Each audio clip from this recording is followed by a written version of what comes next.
for the accounts, yes, we should have way more. I'd say in the next 30 days, we should get at least 2 more accounts for Sophie, 100%. And the way we want to build them is like, I mean, you know how to create accounts as well from OFMOS. The main action step that we want to take here is we just want to run them through like a launch sprint. So to kind of elaborate on that, because it's just one of the words we make up in the agency, is, for example, do you have like a library of like your most successful videos, like the pattern vault thing? Yeah, I do, yeah. That's fire, because this is why the pattern vault is so fire, you know, because we could just take that and we already have like all the info, all the views, the conversion. And we just want to get all the videos that had the highest reach, not necessarily the ones with the best conversion yet, because we should also track that, but we want to take all the videos that she ever did that had the highest reach to new followers, and we're just gonna recreate them for the first like 14 days of the account. Obviously after the warm-up, right, we run it through the warm-up, get everything going, but we don't just want to start posting like our normal content. We want to show Instagram, hey, our videos perform and they attract crazy reach. So it's kind of like, when I'll take the restaurant example again, because like I'm super proud I thought of that, you know. It's like when you have a successful restaurant and like now the Michelin testers come, you know, like the people who give you like the Michelin stars, you're not going to test like new food with them, like, oh, maybe I'll make scrambled eggs today. Like, no, it's like Michelin, you know. You ideally you make the one food that you're famous for and you keep doing it the entire evening, because that's how you show them, hey, it's a good restaurant. This is what we're trying to do as well. So once we launch the accounts, let's only drop bangers for the first 14 days, because we have this so many times that we have like, because this account is like old, right? How long has that's about 11 months now. Yeah, so it's aged, and like we have a set audience, like pretty much took 11 months to get there, right? Yeah. If we do this right, most of the time we see these accounts grow like 4 to 5 times as fast as the main account, because we don't have to have all the testing, we don't have to have all the giving us the right audience, because if we post the right content in the first 14 to 30 days, IG immediately gets the right signals from us, right? So this is gonna not only create the accounts in a good way, I mean, we have the whole setup guide, but we're also gonna speed run it, because, I mean, we need the subs now. 100%. Yeah. In terms of funneling though, because conversion was like a big thing, right? We make way more views than other creators in the niche, but we make less subs. What's the current funnel method looking like? Like, how do we get the subs from IG and TikTok to OF? So basically with TikTok, it goes to the IG. Yeah. The IG either has both the link in the bio and the in the highlights and the story. I'm just doing that every day. Obviously that's to like a link me and straight to the fan view. Yeah. And like the link is in the, was it in the stories or on the highlights? Yeah, so it was in the, I'd kind of always have it in the highlights, unless, because I was getting link restrictions. Yeah. So I was kind of removing them, obviously waiting a couple of hours and then appealing it, and they would always be successful once I verified. But then, yeah, it was basically just consistently in the story, 24 hours a day. I'd probably have like a 20-minute gap where there wasn't a link active in the story. So quite a risky move. Yeah, and I mean, for conversion, it's not that bad, but in terms of like all the IG bans and all this stuff, what we should do at this point is, I mean, how did you do the stories? Like, what was like the normal day for like converting stories? Like, what would, if I was like a potential sub, like what would I see on her account? So like obviously, if you'd seen one of the reels, it'd basically just be one story in the thing. It'd be like a cosplay story of her and like whatever the reel that did well was in. So if it was like in a Catwoman cosplay, yeah, she'd be in a Catwoman on the story, and it'd be like obviously message me or whatever to put into the link. Got you. Okay. So then we have like 3 separate action steps for the stories. Just so like, what's the 3 things we can do to get the conversion, but also like the account safety up at the same time? And the first one is going to be, okay, let's stop putting the link in the story. Ideally, we should still convert, like we should still have like conversion events in the story, like tell people, hey, you can subscribe.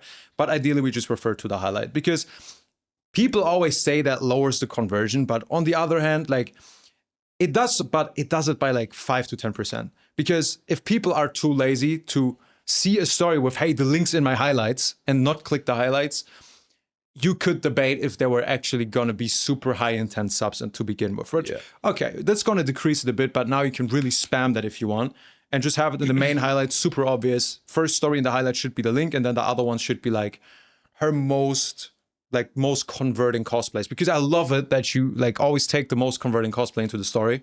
Yeah. Like I've never seen an agency do that to that degree, so that's fire. Not gonna lie.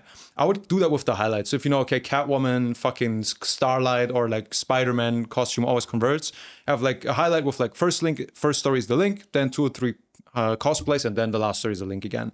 Because then it's just kind of like a VSL. It's kind of like a converting highlight. Yeah.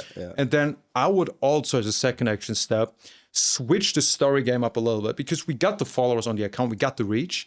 And if you have new accounts, it's not going to be as relevant because you have like 5 story views, you know, so it doesn't really matter. Yeah. But I would really try to go about it as like less is more kind of thing. So, I mean, when you know my personal IG, right? So if I would post a story every single day, the only stories you see from me is like a selfie for me in a Catwoman cosplay, for example, just for the fun of it. And I'd be like, join OFMOS, and then like a link. Yeah. You watch it maybe the first time, but if you're not super eager about joining, you'd be like, all right, okay, I guess. Second day you watch it, like, okay, promo again. Third day, you do what?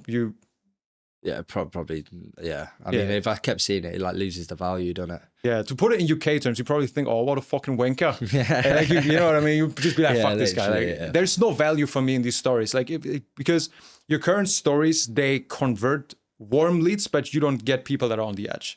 It's kind of like a cashier, you know what I mean? The people who want to subscribe anyway, perfect. You get all of them and you do it better than most. But the majority of your followers, like if they follow you and they haven't subscribed yet, there's probably a reason for it. Like either they don't have enough bond, or like their 3 questions weren't answered. So like, who is she? Why is she better than everyone else? Why should I subscribe to her now? And if we didn't answer it in the reels, which we didn't, which is a different problem, we need to do that in the stories. And we don't do that by just like dropping CTAs. So the story structure we should have, and we can just plan that out, right? You can just have to like plan that out once per week.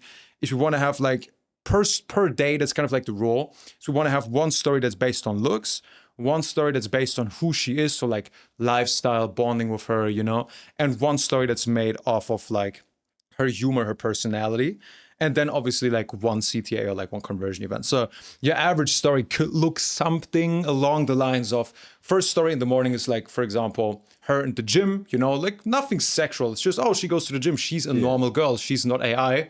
Wink, you know, then because that's probably one of the main objections that people have, right? But okay, she's in the gym, cool. Second story is like a Q&A where she answers a few questions, not even sexual, just like, okay, where are you from? What are you looking for in a man? And then, well, I'm so tired of all these guys playing games. I'm really looking to settle down, like all this bullshit. And then 1 story could be like, for example, her just like talking a bit to the story, like, oh my God, I went to Starbucks, they got my name wrong, and like, oh, it's whatever. It's like, whatever, it's like easy for you to produce, right? And then in the evening, we can do a CTA, but even there, I wouldn't just do like the basic CTA that most creators do, which is like, text me here, 80% off, all these things. You can, same with the reels, we always want to attach like instant value to it, because, and I don't want to elaborate on this point too much, but I think it's going to be super valuable. Like the decision making in the brain is like, if the people are not emotional about the purchase enough, they think of reasons why they shouldn't do it. Like we both hate being pitched, you know, if I tell you like, hey, drink this glass of water, you'd be like, why? Because like, why is she offering me that? Especially when money's involved, bro. Like if I come up to you in the street and be like, yo, you want to join OFMOS? You'd be like, like that call. It's basically, for sure. But if you tell people like, yo, this new cosplay I did, like, bro, it was taken down for like 3 times, maybe even of her holding up like a super cosplay with like almost no fucking clothes, you know, it's like, whoa, shit. Like this video of this cosplay, you can just hold up a lingerie or something. This got taken out like 3 times, so I'm gonna upload it on the link on my highlight, and I'm gonna leave it there for 24 hours. Now you give them like, it's like a no-brainer, because holy shit, this cosplay uncensored, fuck yeah. And also it's like there's urgency behind it. So like instant value and urgency kind of overrides the rational decision making of people, which is, we noticed like a huge increase in conversion once we did that. It can be anything at this point. Like you can also have stories of like, I don't know, crazy thing happened today. I just dropped like a new feed post on there explaining everything, yada yada. You can kind of get creative with that, but that's gonna get all of those 80% of the people that are on the edge also on the OF. 100%. Yeah, that's somewhere I'm definitely lacking. Like highlights and stories and stuff like that. It's all the highlights are previous. I've not posted like a highlight other than a link for like probably 6 months. I just haven't used that whatsoever as like a feature. I just didn't even consider that. Yeah, and it's the easiest thing to convert people trust. So like if you wake up and you think, well, is it really that important? It's like most people when they scroll reels, they're kind of like seeing the reel, and like outside of the people who are like super like the jerkers, right? Super horny. They're like, fuck yeah, I want to subscribe to RF. the majority is gonna just what? Like follow her profile, right? They're just gonna be like, oh, cool. Yeah, she looks hot. I'll follow her. And then what? You know, they see a couple more reels, but since we don't really have any bottom of funnel stuff in the reels where we convert them, they're gonna see the first like 2 or 3 stories. And this is when we either convert them to watch more of the stories and in the event follow her on OF, or they just stop watching it. And you do kind of lose them as a follower. And then they're like dead weight, you know, because now IG thinks, oh, these guys don't give a shit. So that's going to be a main thing. The last thing is going to be to switch from link me to SLT, because link me is kind of like it's one of the big ones, and it's IG has kind of like, you know, like these dartboards with like a picture of a person's face. IG has like in the main headquarters, this is no shit, like Mark Zuckerberg confirmed this. They have like a dartboard with like a link me picture on there, and they're throwing darts on it. So we're getting pretty much cooked with that. So ideally we just have an slt.bio in the highlights with a custom domain. Like that's the most band safe and restriction safe you're ever going to get. That's going to be the thing. Okay.